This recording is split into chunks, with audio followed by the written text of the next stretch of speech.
Hi, I'm Brian A. Boyson, Peak Performance Sales Strategist and Coach at SAP. And welcome to Millennial Sales Life, Episode 8, What is Solution Focused Coaching? I'm excited today to talk about coaching.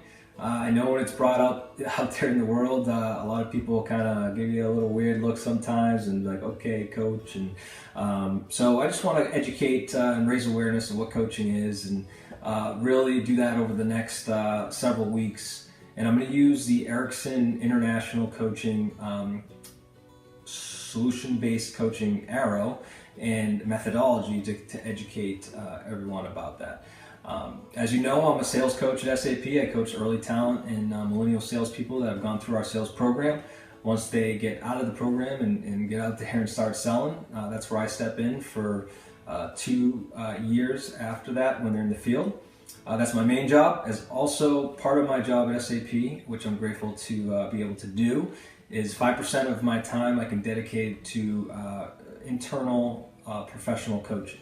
So I'm a professional coach. I've been trained 128 hours with Ericsson International. Received a certificate from them, and I'm working towards becoming a master coach with the International Coaching Federation.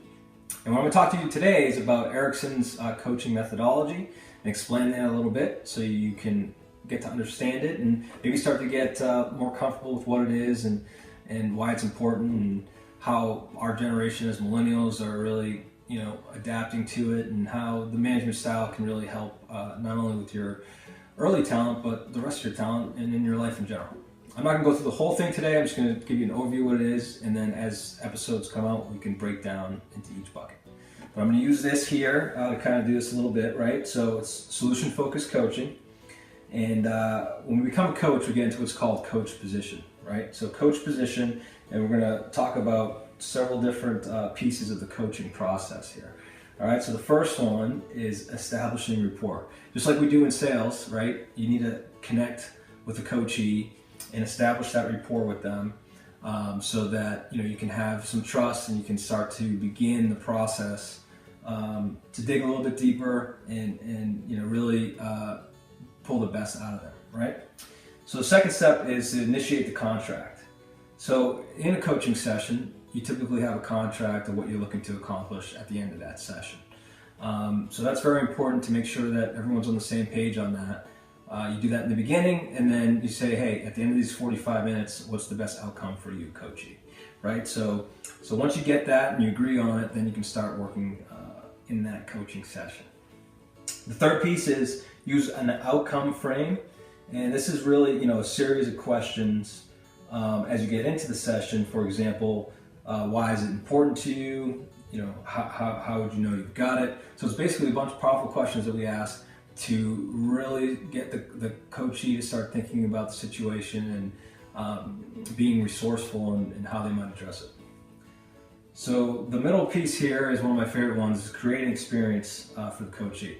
So once you get that information, then I've been trained with some certain tools to allow for the coachee to go and become more creative and to start viewing things differently and take different perspectives to maybe try to have a breakthrough and kind of get through that process. The next step here is review all the action steps. We want to make sure that we have some action steps that are coming out of our session so that we can move towards whatever it is that we're working on, and then be able to hold each other accountable as we do that. And then here is one that I love, is ask the value of the session. So at the end of the session, my coachees, I'll ask them, so what was the most value for you today? And that's really a big thing. I mean, some of the things I think are valuable aren't really what the coachee thought was valuable. And it really blows my mind sometimes with the things that they come up with that I wasn't really in tune with, but really changed the game for them. And the last step here is celebrate the coachee, right? We both showed up to the session. They dug deep. They brought everything that they could bring in that session, and they created some actions and some plans. And so just celebrate the time that they put into that and the effort, and then we can get ready for the next session. All right. So this is just a general overview.